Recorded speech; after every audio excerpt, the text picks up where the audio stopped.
Bonjour tout le monde et bienvenue. Je suis Mélanie de la chaîne L'Atelier de la Petite Piote et de l'Instagram du même nom. J'espère que vous allez bien aujourd'hui. On se retrouve pour une nouvelle vidéo couture et aujourd'hui on coud à nouveau un modèle de la Coupe d'Or.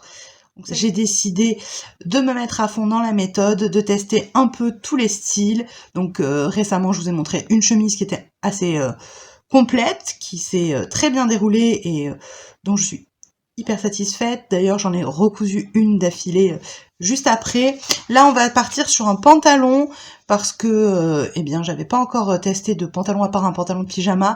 Là on est sur un pantalon qui est plus de type jean en fait. Donc je vous montre tout de suite le modèle. J'ai choisi de réaliser ce modèle-ci. Voilà. Donc déjà, je peux vous dire que ce petit symbole, ça signifie que c'est un modèle spécial grande taille, donc c'est très bien. Je vous mets plus près pour que vous voyez les numéros. Donc c'est le numéro a priori 71 que j'ai décidé de réaliser. Ce petit symbole là, je ne sais pas si vous allez le voir, ouais, celui-là, il veut dire modèle tricot, donc je pense que ça signifie tout simplement que on vous conseille d'avoir de l'élastane dans votre tissu. Après quel taux, ça c'est pas défini, hein. Les tissus, vous savez que les seules informations que vous avez, c'est donc ce petit dessin, si il vous faut un modèle qui, un tissu qui a de l'élasticité, ou s'il n'y est pas ce petit modèle, enfin ce petit pictogramme, ça signifie que c'est un tissu chaîne et trame tout à fait classique. Après, la matière, c'est vous qui la choisissez. Vous n'avez pas d'indication dans le classeur, en tout cas. Vous n'avez rien de plus que ça. Donc, ce modèle-là, je choisis de réaliser la version... Alors, il y a des lettres. Qu'est-ce que ça signifie, les lettres? Z, c'est pantalon. P, c'est pull. D'accord, donc c'est bien le... Donc c'est bien cette ligne-là qui correspond au pantalon, parce que l'autre ligne correspond au pull.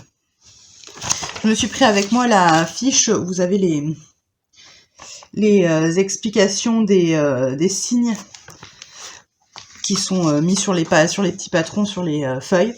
Vous l'avez dans le classeur à un moment donné. Moi, ce que j'ai fait, c'est que je l'ai photocopié et comme ça, je l'ai avec moi quand je réalise les modèles. Je trouve ça plus simple que de devoir tourner les pages du classeur et tout. Je me la suis mis à part. Donc, qu'est-ce qu'on nous dit d'autre? On nous dit qu'il faut 160 par 150 cm de... Non, c'est pas la bonne ligne. Ça commence mal. On nous dit qu'il faut 175 par 150 cm de tissu. Voilà donc pour les infos qu'on a sur la première feuille. Donc après on peut examiner un peu le modèle. Donc c'est un pantalon plutôt près du corps, comme vous pouvez le voir. On a une fermeture éclair. Et c'est à peu près tout ce qu'on peut distinguer sur le modèle en lui-même, sur le dessin en tout cas. Donc ensuite on peut passer au petit patron, donc c'est ce modèle-ci. Donc là sur le dessin on voit qu'on a des poches plaquées sur les fesses. Voilà. Donc je vais essayer de vous incruster quelque part sur la vidéo une photo des petits patrons pendant que j'en parle. Donc en termes de pièces, on a une ceinture, on a des poches devant. On a un devant, un dos, on a une réhausse pour le dos, on a donc la partie fermeture éclair. Alors, on a également les poches plaquées pour le dos et c'est tout. Donc on a 1, 2, 3, 4, 5 pièces plus la réhausse qui est compris dans le même dessin que le dos, donc 6 pièces on va dire. En revanche, ce qui m'interpelle un peu, et j'ai regardé dans d'autres modèles de pantalons similaires, c'est que donc on doit poser une fermeture éclair, mais on n'a pas de pièce de sous-pont. Alors je trouve ça assez étonnant. Et j'ai regardé, comme je vous disais, les autres modèles pour être sûr que ce soit pas juste sur celui-ci, et je n'ai jamais vu une pièce de sous-pont de dessinée. Alors ça m'a un petit peu interpellée. Je sais qu'il existe les livres avec les explications, enfin, qui vous aident pour les explications de montage. Donc peut-être qu'il y a la raison dedans, je ne sais pas. J'envisage de les acheter. Pour l'instant, c'est pas le cas, donc je ne sais pas trop pourquoi il n'y a pas de pièce sous pont. Donc je pense que c'est une pièce qu'il faut que je rajoute, que je dessine. Alors après, En vrai, c'est une pièce dont on n'a pas besoin d'avoir vraiment d'indication pour faire la pièce de soupon, c'est pas très compliqué, il faut juste qu'elle soit un peu plus grande que la longueur de la fermeture éclair, c'est une pièce qui est à l'intérieur donc on ne voit pas. En soi, c'est pas hyper grave si on fait chacun la dimension qu'on souhaite, mais c'est vrai que, encore une fois, ça prouve que c'est pas adapté aux débutants, parce que si vous ne décalquez que les pièces que vous avez sur le petit dessin, bah vous allez avoir un souci pour l'assemblage, il va vous manquer des choses, quoi. Voilà. Pareil, si vous voulez mettre des passants sur votre pantalon, il faut les rajouter aussi, vous n'avez pas de passants, mais bon, ça c'est plus anecdotique, entre guillemets. Je pense que je vous ai donné toutes les infos avant de commencer. Un devant, un dos, une ceinture, des poches, une réhausse. Il n'y a plus qu'à patronner. Donc ce que je vais faire, c'est que je vais patronner la plupart des pièces toute seule de mon côté. Et je vais vous retrouver pour dessiner une des pièces qui sera en l'occurrence la poche devant, parce que comme elle est assez petite, j'ai espoir que j'arrive à faire rentrer dans le plan de la caméra la totalité de la surface que je suis en train de travailler, pour vous montrer plus en détail la manière dont on s'y prend. Vu que certaines d'entre vous m'ont dit que ça les intéressait de voir plus en détail comment faire la méthode de la coupe d'or, donc on va faire ça comme ça. Et une fois que j'aurai fait cette partie-là, donc de patronage, on se retrouvera pour toutes les vérifications. Ce que je voulais vous montrer dans la vidéo précédente pour la chemise, mais j'ai eu des problèmes de micro, en fait, je sais pas ce qui s'est passé, et la plupart de mes vidéos, oui, ont été corrompues, le son était mauvais, donc j'ai été obligée de couper beaucoup d'étapes la dernière fois. Et c'est pour ça que j'ai eu des commentaires pour me dire que par exemple le droit fil n'était pas placé correctement et tout. Et en fait dans l'étape des vérifications, je m'en suis rendu compte et j'ai modifié les choses. Sauf que j'ai pas pu vous le montrer vu que les vidéos étaient corrompues. Donc cette fois-ci, on prie pour que tout se passe bien et que je puisse vous montrer mes vérifications. Allez, on s'y met. Voilà. Donc on se retrouve pour pouvoir patronner la dernière pièce qu'il me manque. Donc je suis venue poser ma plaque de liège et par-dessus mon papier pour patronner. Je viens prendre la pièce qu'il me reste à dessiner. Il s'agit de la poche devant, donc celle-ci. Je viens la positionner sur mon plastique. Je viens la scotcher pour qu'elle ne bouge plus.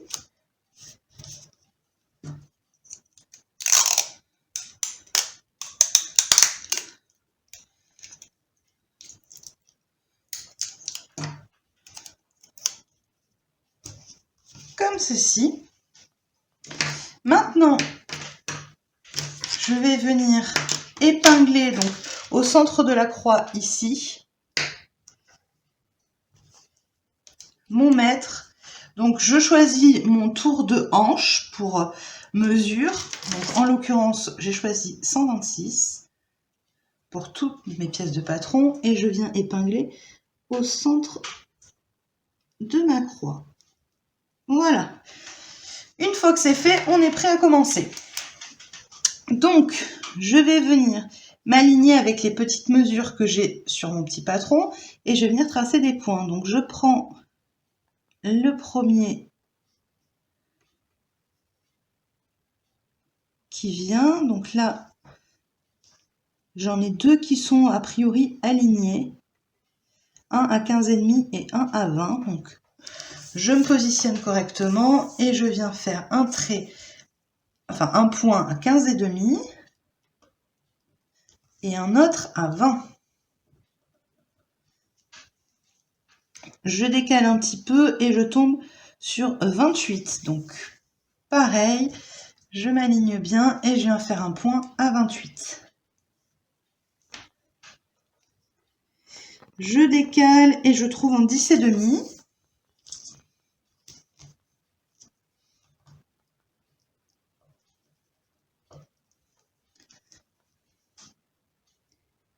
« 28 ».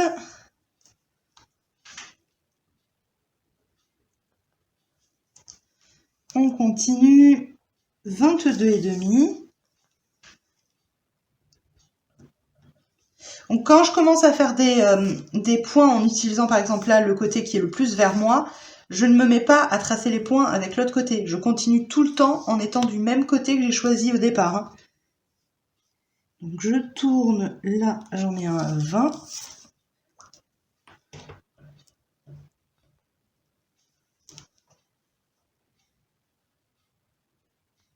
« 9.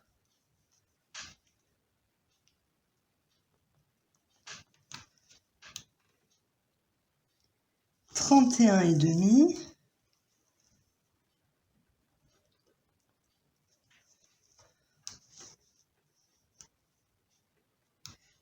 Ici 22.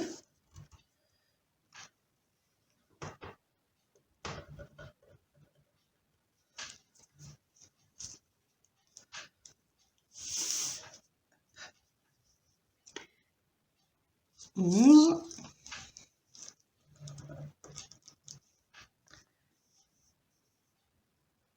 15 et demi.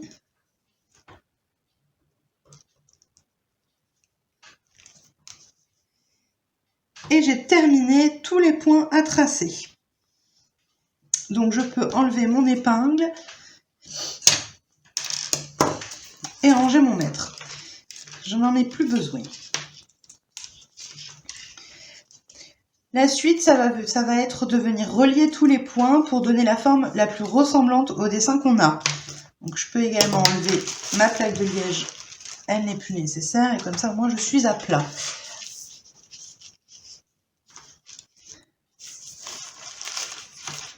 Je vais replier ça un petit peu. Alors je sais pas si vous voyez vraiment mes points, peut-être que je devrais les mettre. Je vais venir passer mes points avec un marqueur, histoire que ce soit plus visible pour vous à la vidéo, parce que j'ai l'impression qu'on les voit pas du tout. Je fais ça. Ok. Donc déjà, je vais venir commencer par compter mon nombre de points et vérifier que c'est le même nombre qui correspond au mon petit dessin. Donc 1, 2, 3, 4, 5, 6, 7, 8, 9, 10, 11, 12. Et sur le dessin, 1, 2, 3, 4, 5, 6, 7, 8, 9, 10, 11 et 12. Donc j'ai le bon nombre de points. Déjà, c'est pas mal. Maintenant, en me basant sur la forme du petit dessin, je vais essayer pareil de vous l'incruster quelque part pour que vous puissiez mieux la voir. Je vais venir reproduire la forme avec les traits. Donc pour ça, je vais m'aider des règles. Alors, j'ai pas les règles à coupe d'or. Je vais m'aider d'une règle droite tout à fait classique. Et ensuite de deux règles qui ont des arrondis. Et qui serviront du coup à tracer tout ce qui est en courbe. Voilà. Je vais utiliser ces trois règles-là. Je vais commencer par venir tracer le haut. Donc je vois que c'est quand même assez droit, mais légèrement en courbe. Donc je vais voir si j'arrive à attraper les 3 points dans quelque chose d'assez droit. Et là, déjà, on peut apercevoir que j'arrive à attraper mes 3 points dans cette légère courbe. Donc je vais venir tracer ça à peu près comme ça. Alors je regarde, c'est quand même assez plat. Est-ce que si j'avance un peu, je peux ? Hop, je pense que là on est pas mal. Ici c'est presque droit. Et on a une légère courbe. Ensuite, pour ce côté, c'est pareil, je vois que il y a une légère courbe, mais elle est vraiment pas très prononcée.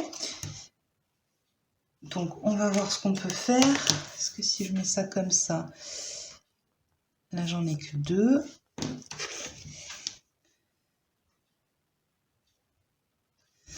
Ok.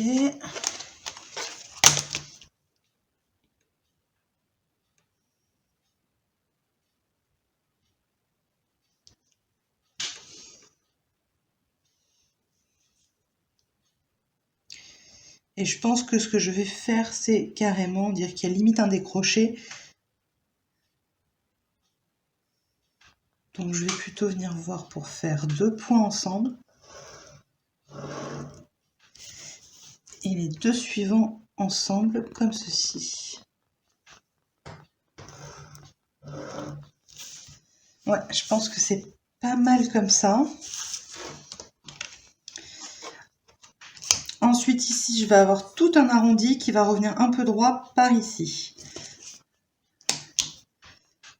Du coup, voyons voir ce que je peux faire. Là, je peux avoir 3 points. Donc, on va faire ça. Hop.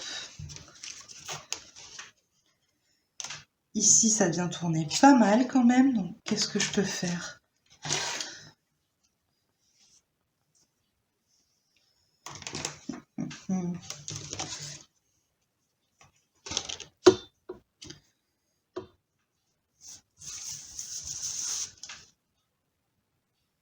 Je pense que je vais rejoindre ces deux points-là ensemble comme ça. Et tourner beaucoup plus après.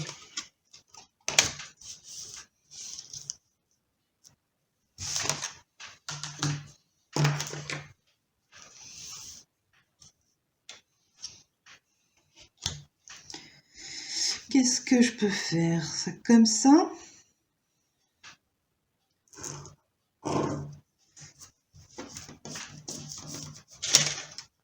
Et peut-être un peu plus arrondir ici.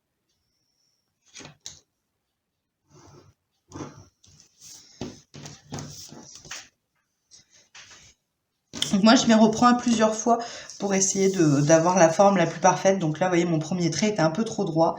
Je viens de le modifier un petit peu et je suis plus contente de ma courbe. Donc maintenant, je vais finir de tracer par ici. Là, j'ai mes 3 points, c'est pas mal. En revanche, je vois qu'ici, hop, ça décroche. Donc, je reviens prendre comme ceci. En forme globale, on est pas mal, je pense. Il me reste à tracer cette courbe-là pour avoir la forme de la poche. Donc,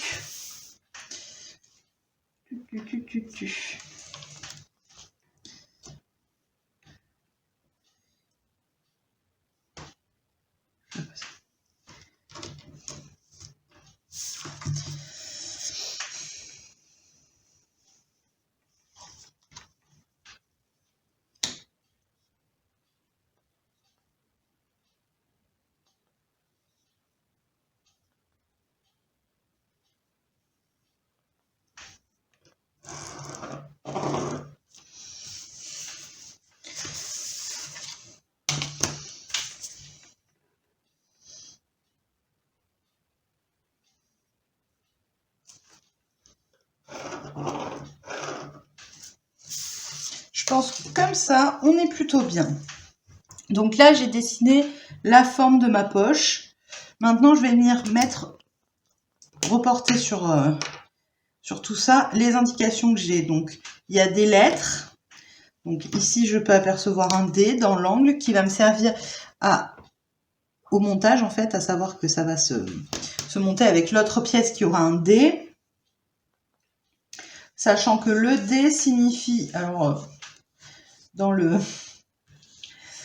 liste des explications des abréviations, le D signifie jupe. Alors bon, je suis pas sûre que ça veuille dire vraiment ça. Il faut que je trace mon droit fil. Alors pour connaître mon droit fil, je pense que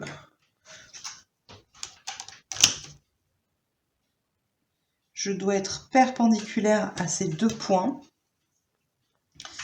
Donc comment je peux faire ça avec les règles que j'ai là? Celle-là, elle est droite. Tac.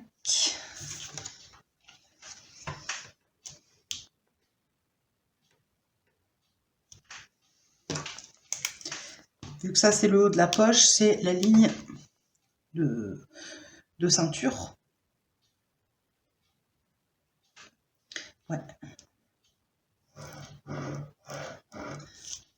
Sans trop réfléchir, je la place comme ça.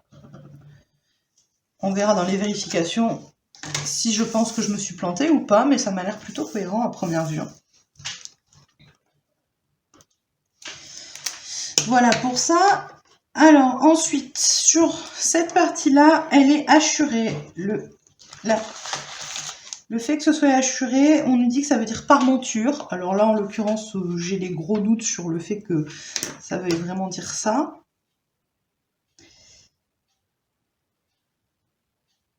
Je pense surtout que ça veut nous dire qu'il faut la découper en deux parties, qu'il va falloir couper la pièce dans sa totalité et ensuite il va falloir couper dans le tissu juste cette partie-là pour former nos poches. Je pense que c'est plus ça que ça veut dire. Mais je vais venir hachurer quand même, histoire de m'en rappeler plus tard.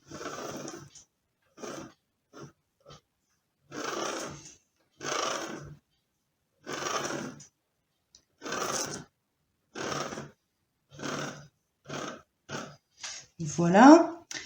On nous dit, comme je vous ai dit, il y a écrit ST, donc ST, ça veut dire bordure. Là encore, je ne sais pas pourquoi, mais je vais l'écrire quand même, ST. Ici, j'ai une petite ligne de pointillé tout le long.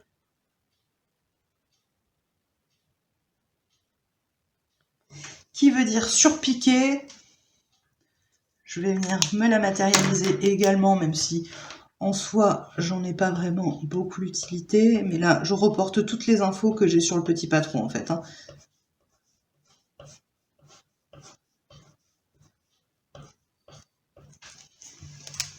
Voilà, est-ce qu'il y a autre chose sur ce petit patron? Je ne crois pas, je crois qu'on a fait la totalité.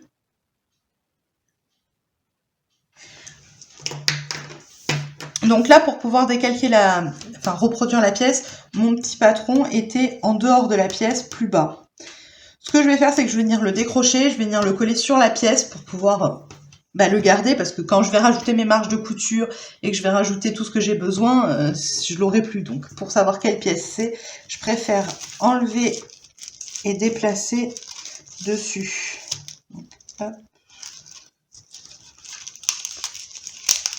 L'avantage du scotch sur la bâche, c'est que c'est facilement repositionnable. Voilà, donc ça, je vais venir me le coller hop, ici. Donc là, si je réfléchis bien, je me dis qu'il faut que je coupe au milieu pour séparer en deux pièces. Et en même temps, non, parce que il va falloir que je coupe la pièce en entier. Donc, est-ce que je ne décalquerai pas cette pièce deux fois? Je pense que c'est ce que je vais faire. Je vais venir replier, vu que j'ai assez sur ma bâche. Hop. Je pense que je vais venir replier et redessiner la partie basse de la poche. Je vais venir faire ça vite fait. Donc, je reviens tout simplement.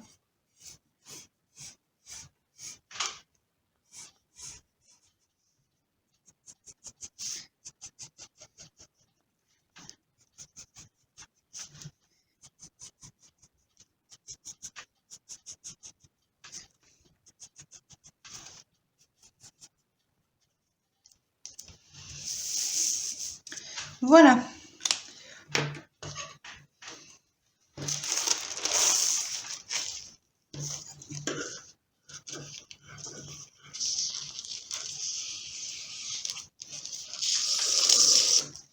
Tac.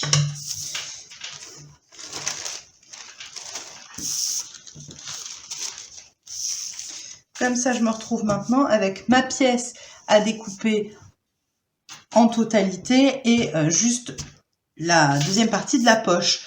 Donc maintenant, il faut que je rajoute mes marges de couture. Donc là, en l'occurrence, c'est pas bien compliqué. Je rajoute 1 cm tout le tour. Donc autour de cette pièce et autour de celle-ci. Et une fois que j'ai fait ça, j'ai terminé complètement de préparer mes poches en patronage. On pourra se retrouver pour faire les vérifications de la totalité des pièces avant de se mettre à la couture et au choix du tissu d'ailleurs. Donc je vous reprends plus tard. Ok, on se retrouve pour les vérifications. Donc on va commencer avec cette première pièce. Alors je suis désolée, vous ne la verrez pas en entière. On est sur le devant.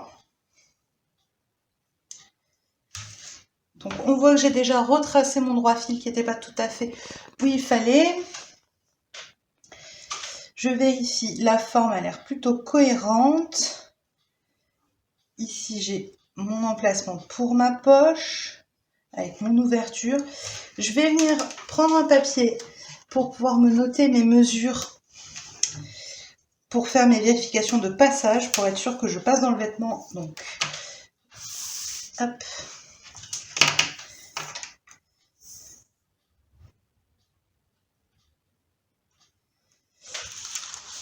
Et ma poche.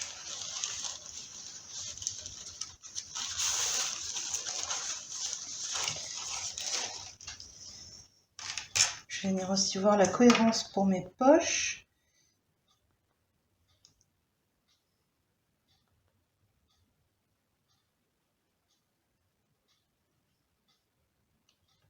qui me permet de voir que l'arrondi que j'ai dessiné sur mon devant de jambe n'est pas tout à fait le même que celui que j'ai dessiné sur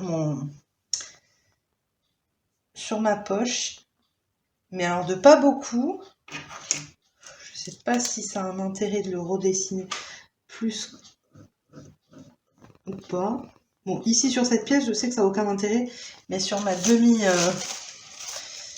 sur mon fond de poche, je pense qu'il y a un intérêt.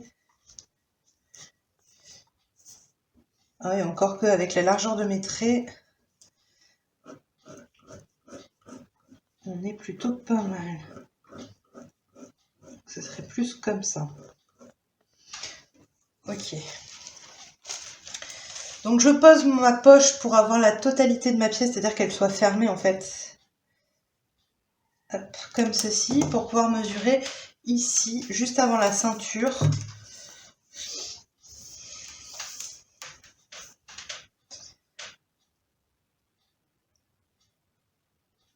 Et je vais mesurer après la braguette parce que elle ne me servira pas sinon. Je suis à 26. Donc je me le note.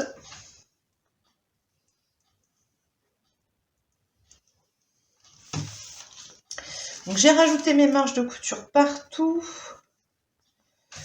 Mon droit fil a l'air plutôt bon. J'ai pas l'impression qu'il y ait de problème, donc je pense que cette pièce est bonne. Hop. Du coup, les poches, je viens de les vérifier. Les poches de devant, je viens de les vérifier en même temps, donc elles sont bonnes aussi, du coup. Ici, j'ai la poche, les poches plaquées sur les fesses, donc pareil, ça m'a l'air pas mal.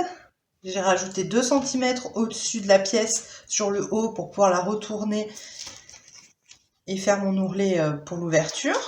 Ça m'a l'air bien.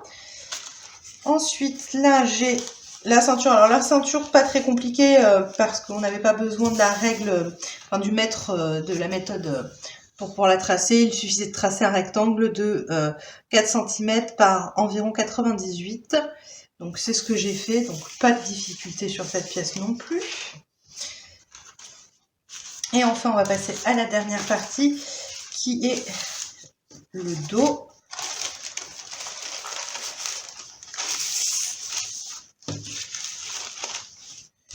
Comme ceci, avec la réhausse qui vient se poser, hop, comme ceci.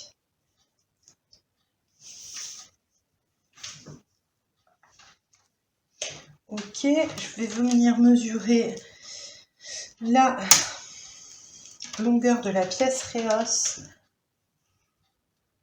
et je suis à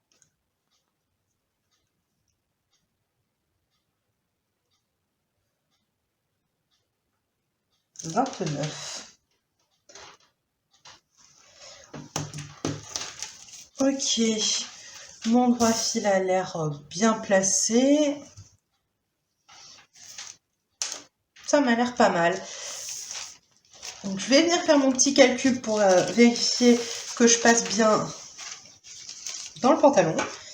Et on se retrouvera pour la découpe du tissu.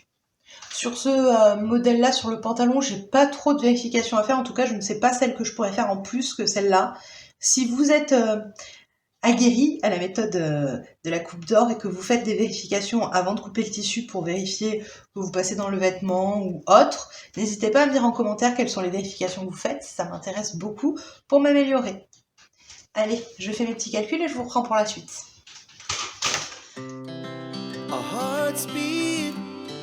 To the city streets, we began to feel the fire. We rise like tall buildings as the chemicals they take us higher. The night's young and it's just begun. Voilà, donc les pièces sont coupées. J'ai utilisé ce tissu là. Il s'agit d'une bengaline avec pas mal d'extensivité, parce qu'après avoir fait mes mesures, mes vérifications, effectivement, il me fallait un tissu avec beaucoup d'élasticité, parce que sinon je ne passais pas dedans le vêtement. Donc là, normalement, je suis bon, j'ai un bon taux d'élasticité. Alors, je suis incapable de calculer, je suis pas très douée en maths, de calculer quel pourcentage il me fallait d'élasticité. Je sais juste que pour 5 cm et demi, il fallait que je puisse avoir 1 cm de plus. Je sais pas si c'est très clair, mais c'est comme ça que j'ai calculé. Donc normalement, ce tissu est largement bon. Donc, tout va bien. Donc mes pièces sont découpées, je vais venir maintenant assembler. J'ai décidé de commencer par reformer les pièces entre elles, on va dire, c'est-à-dire mettre les rehausses sur les pièces d'eau, ajouter les poches plaquées, ensuite ajouter les poches sur le devant, et après passer à l'assemblage des jambes. Donc dans un premier temps, je commence par assembler mes jambes. Donc première étape, je viens positionner mes pièces de rehausse endroit contre endroit, j'épingle et je viens coudre. Une fois que j'aurai cousu, je vais venir faire une surpiqûre. Donc là, j'ai déjà épinglé, parce que je vais essayer d'aller assez vite sur l'assemblage comme ça, en tout cas. Ensuite, je forme mes poches plaquées sur le derrière. Donc là, je les ai déjà mis en forme avec mes épingles. J'ai retourné tout le tour. J'ai fait un ourlet et je vais venir les positionner et les surpiquer. Donc, je m'occupe de réaliser tout l'assemblage des jambes, du dos des jambes, et je vous reprends une fois que j'aurai tout assemblé. Voilà, j'ai terminé d'assembler la partie du dos du pantalon. Alors, c'est noir sur noir, donc vous verrez rien, mais ici, on a la couture avec la rehausse et j'ai fixé les poches plaquées sur les fesses. Maintenant, je vais m'occuper de la partie avant. Donc pareil, il y a des poches.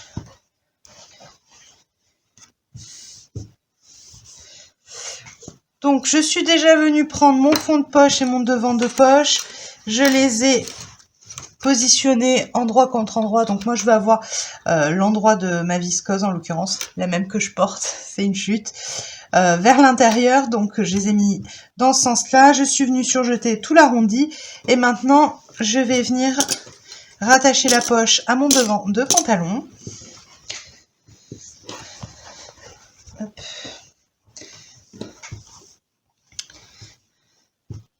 Donc je viens la déplier, je la mets même sur l'envers, ce sera plus simple, et je viens accrocher l'arrondi endroit de ma viscose contre endroit de mon devant de pantalon. Je viens épingler tout l'arrondi et je viens ensuite le coudre et le surpiquer pour maintenir en place l'ouverture et qu'elle se gondole pas trop. Alors je ne vais pas vous mentir, c'est une toile parce que j'ai une fois que j'ai eu fait mes vérifications et que j'ai regardé un peu tout le modèle, j'ai des gros doutes sur le résultat. Donc j'ai utilisé une chute de tissu, donc la bengaline, il me restait pile poil ce qu'il fallait pour faire le modèle. C'est pour ça que l'intérieur des poches n'est pas dans le même tissu. Bref, j'ai fait des chutes quoi. Et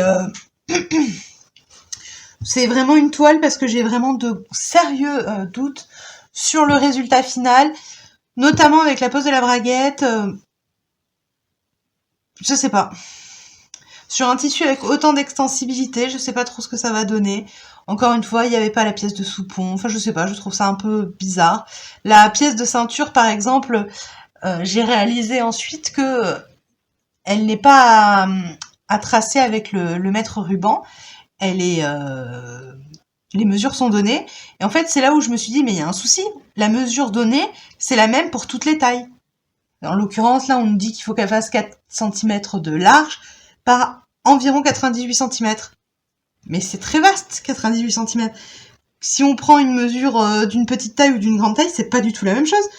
Du coup, j'avoue que peut-être que, encore une fois, je suis partie sur un modèle un peu trop ambitieux pour moi pour l'instant, et que j'aurais dû peut-être commencer avec un pantalon un peu plus simple plutôt qu'avec ce type de pantalon. Donc ça sera peut-être une catastrophe, on verra ça. Bon, j'assemble ma poche et une fois que c'est fait, je viens assembler endroit contre endroit le dos et le devant de mes jambes. Je vous reprends quand c'est fait. Voilà, donc j'ai fini d'assembler les jambes. Je suis venue en retourner une sur l'endroit, l'insérer dans l'autre et je suis venue épingler toute la fourche jusqu'à l'endroit où va y avoir la fermeture éclair qui sera donc ici.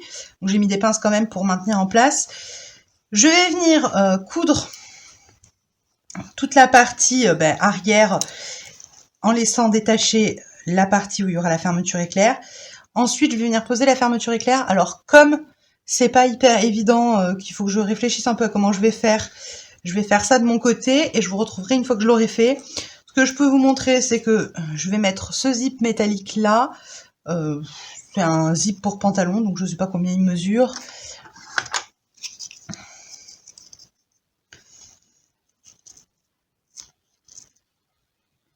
15 cm.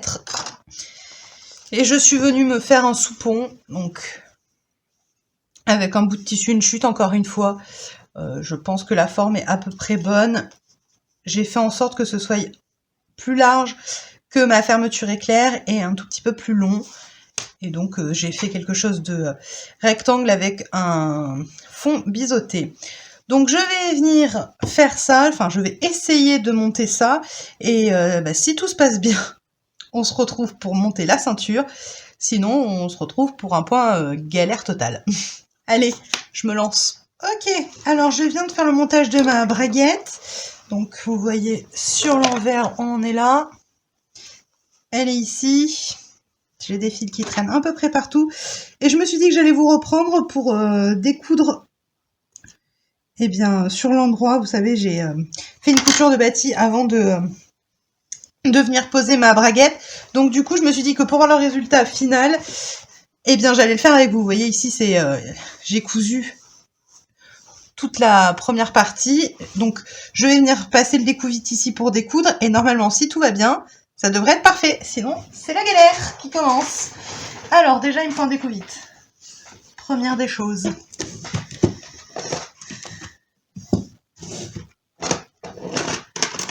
Hop. Tout s'est très bien passé, donc il n'y a pas de raison. Ça devrait bien tomber. On est d'accord? Alors...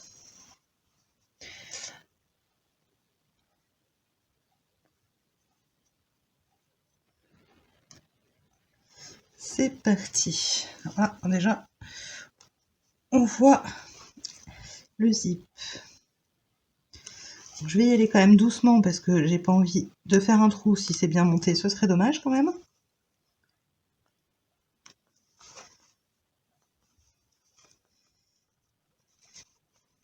J'ai l'impression que mon zip est vraiment au bord, mais bon.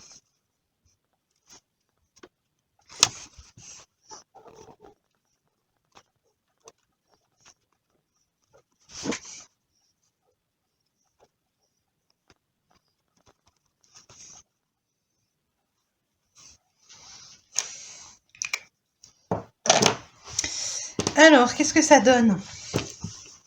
Ça donne ce que j'avais dit. J'ai mis mon zip vraiment très au bord de mon... un peu trop au bord, du coup il est même plus caché par le retour. Bon. J'ai intérêt de vraiment le rabattre un maximum. Mais sinon il est très bien posé, hein. Il n'y a pas de souci. Mais le rabat qui va par-dessus, il est légèrement trop court. J'ai un tout petit peu trop décalé mon zip vers la gauche en l'occurrence. Est-ce que c'est très grave? Non, c'est une toile, donc c'est pas hyper grave. Mais ouais, on le voit ici, du coup ça me fait un petit pli. Je me suis bien... Alors après, j'ai peut-être pas décousu assez aussi. Ok, bon, c'est pas parfait. J'ai un petit peu trop serré mon zip, mais ça fera le job pour cette toile, on va dire. Ça, c'est quelque chose que j'ai tendance à faire assez régulièrement, de décaler mon zip comme ça et de le mettre trop sur cette partie-là. Et du coup, l'espèce de rabat qui sert à le camoufler, bah du coup, le camoufle pas parce que bah, c'est pas assez éloigné.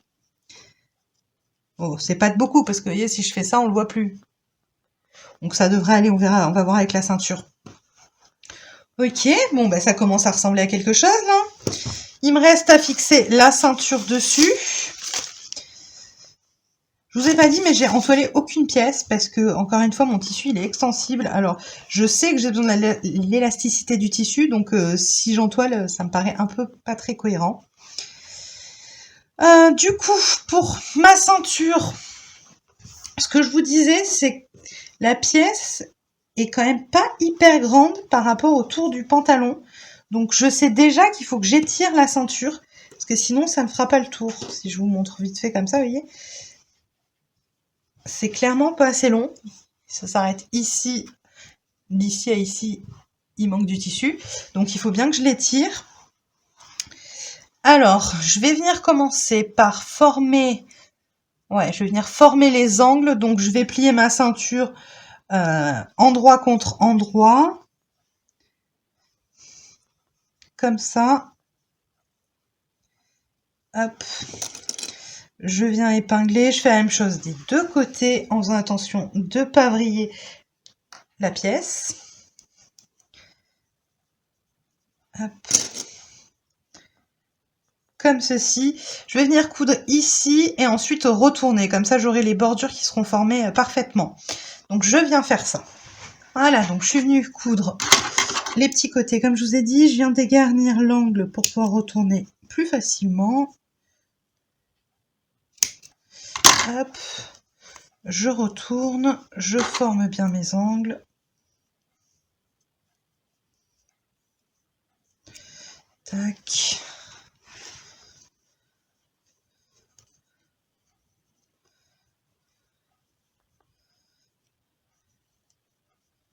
Il me tarde de voir si j'ai réalisé quelque chose qui va ressembler et être portable ou si vraiment c'est une cata. Déjà, la ceinture, je la trouve hyper fine. Alors bien sûr, vous y voyez rien noir sur noir, c'est pas la meilleure idée que j'ai eue. Hop, je la trouve très très fine, vous voyez, comparé à un de mes doigts. Combien elle fait de large? Bah du coup, elle était censée faire 4. Repliée en 2, elle doit faire 2. Je suis forte en maths. Mais apparemment pas trop en découpe parce qu'elle fait 3,5. Ah oui, mais j'ai rajouté mes marges de couture, donc elle faisait 6, donc c'est ça. 3, ouais. Ouais, ça va faire une ceinture très fine quand même. Je sais pas. Je suis peut-être pas encore en mesure de faire des pantalons. J'ai peut-être voulu me précipiter un peu. Peut-être que je prenne un peu plus le temps de regarder les montages qui peuvent être proposés sur Internet. Et je pense que je vais définitivement vraiment investir dans les livres et la coupe d'or parce que je crois que j'en ai besoin quand même. J'ai bien compris la méthode théorique, mais c'est vrai que l'assemblage, c'est toujours un peu chaotique. Enfin là, c'est pas l'assemblage, parce que l'assemblage en lui-même, bah, je sais assembler les poches, je sais assembler la fermeture éclair, la braguette. C'est juste par rapport au dessin, il y a des choses que je comprends pas toujours. Le fait que la ceinture, les mesures soient les mêmes, peu importe la taille qu'on fait, déjà ça, je comprends pas très bien. Ouais. Je pense que définitivement, il va falloir que j'investisse dans ces petits livres pour voir ce que ça peut donner. Bon, je viens fixer ma braguette. Pouf, on a fini la braguette, c'est bon, on passe à autre chose. Je viens fixer ma ceinture sur mon pantalon. Alors c'est pareil, est-ce que je fais ça? Un peu bizarre. Donc je vais ouvrir ma braguette déjà, ça sera mieux. Hop. Je viens bien me positionner correctement ici. Et je viens épingler tout le tour ma ceinture. Je vais peut-être la diviser avec des épingles en quart, histoire de répartir le tissu uniformément. Ce serait peut-être pas mal. Donc je vais venir me noter le milieu déjà. Ce sera mon milieu dos.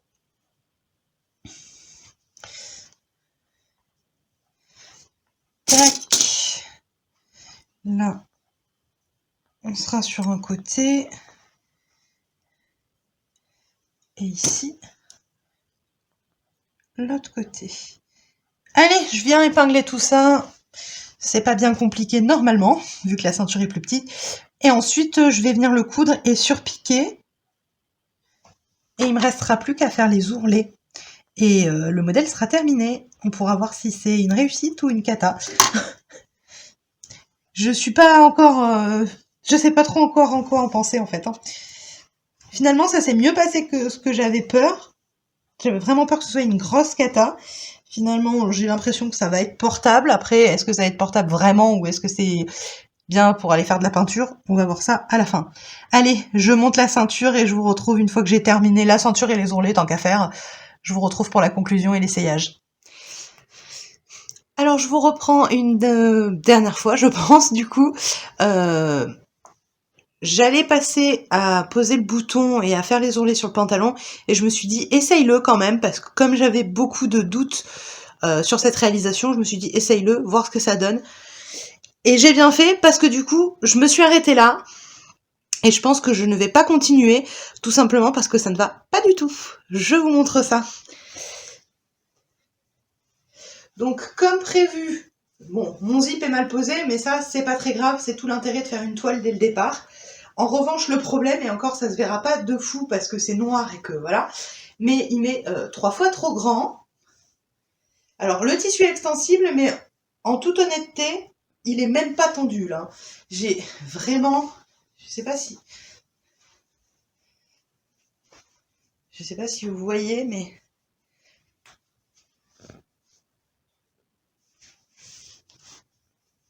l'espace que j'ai dedans, enfin, je me sens pas du tout à l'aise dedans, ça me fait des plis carrément sur les côtés parce que bah, c'est beaucoup trop grand.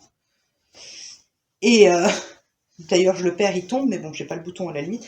Mais c'est pareil, il est beaucoup trop, enfin moi je porte pas du tout mes vêtements à cette hauteur-là. 10 cm près, c'est sous la poitrine. Je veux bien qu'il y ait des tailles hautes, mais là c'est vraiment trop haut pour moi. Moi je porte mes vêtements, la ceinture de mes vêtements, je l'ai mis ici quoi. J'ai au moins 10 cm, si ce n'est plus, de vraiment trop haut, donc ça ne me correspond pas. Alors après, je mets pas forcément que la coupe d'or en cause, et le fait que je sois pas encore très douée pour les pantalons, a priori.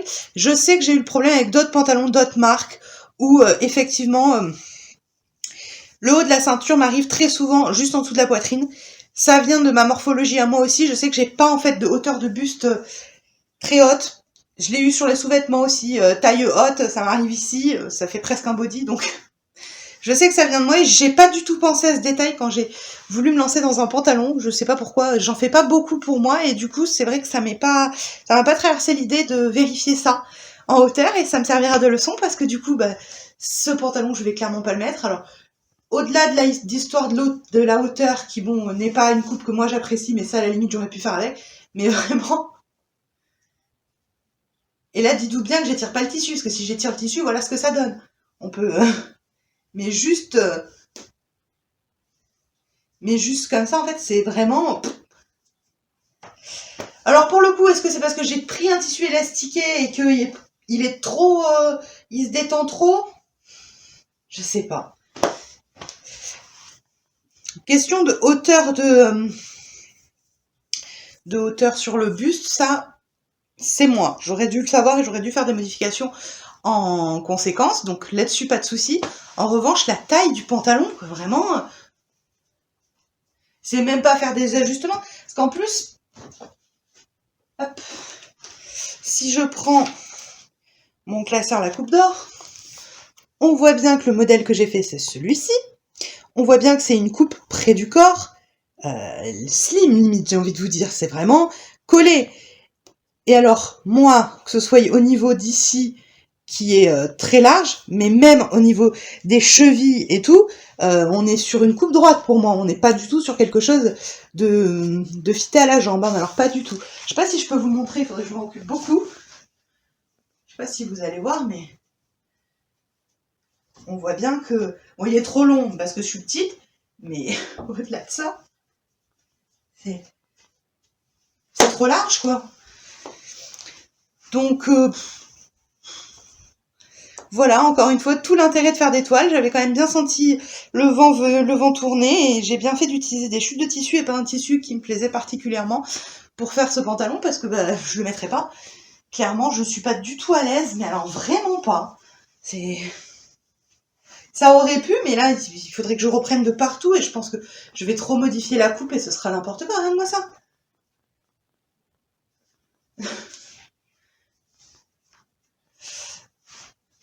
Donc, bon, bah, c'est un loupé.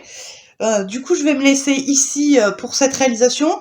Je vais voir ce que j'en fais. Je me dis que, étant donné qu'il est beaucoup trop long, beaucoup trop tout, je vais voir pour voir si je peux le modifier et en faire un pantalon pour mon frère. Je sais que c'est un peu particulier, mais comme il est agriculteur et qu'il travaille beaucoup dans les champs et trucs comme ça, il a besoin de vêtements vraiment qui durent pas très longtemps, mais qui servent à être habillés. Enfin, je sais pas si vous comprenez ce que je veux dire, mais pour les remuer du fumier, on n'a pas besoin d'avoir un vêtement très propre, donc histoire qu'il ait une vie, parce que là, je sais pas du tout quoi en faire. Et puis ça m'a un peu déprimée de faire ça, de passer autant de temps. C'est un peu l'inconvénient de la coupe d'or, si je peux dire, c'est que c'est beaucoup plus long qu'un patron classique où on coud, parce que en vrai, le patronage est déjà fait.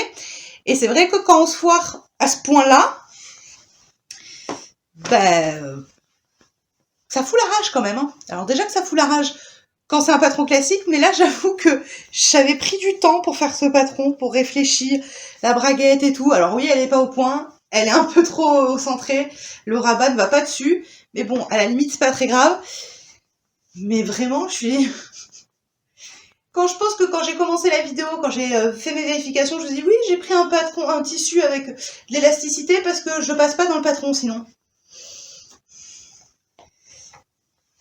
Je commence à croire que pour les pantalons, je me vois beaucoup plus grosse que je ne suis. Alors j'ai tendance à dire qu'il vaut toujours mieux que ce soit trop grand que trop petit, mais quand c'est vraiment beaucoup trop grand, c'est embêtant quand même. Et là vraiment... Et encore à la vidéo, on dirait pas que c'est autant que ça, j'ai l'impression, parce que bah, je sais pas si c'est fait que ce soit noir ou que c'est pas évident à filmer, mais vraiment...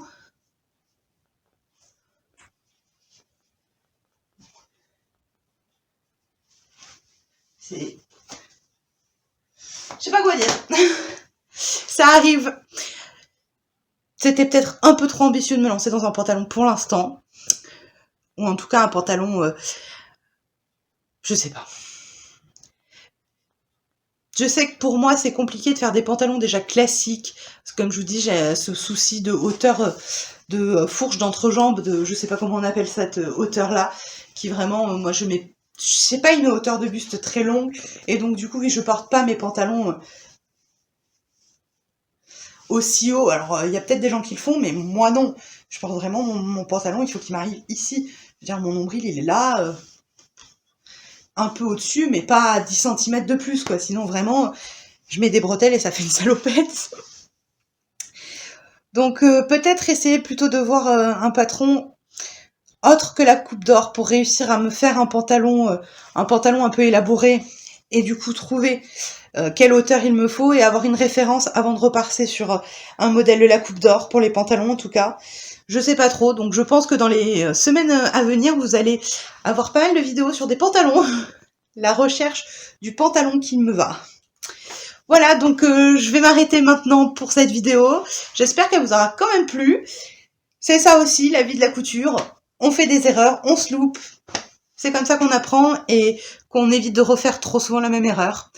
Voilà, donc j'espère que vous avez passé un bon moment quand même en ma compagnie. Si c'est le cas, n'hésitez pas à liker la vidéo, à vous abonner si ce n'est pas déjà fait, et laissez-moi un commentaire si vous avez des conseils pour éviter ce genre de problème, ou si vous avez quelque chose à me dire.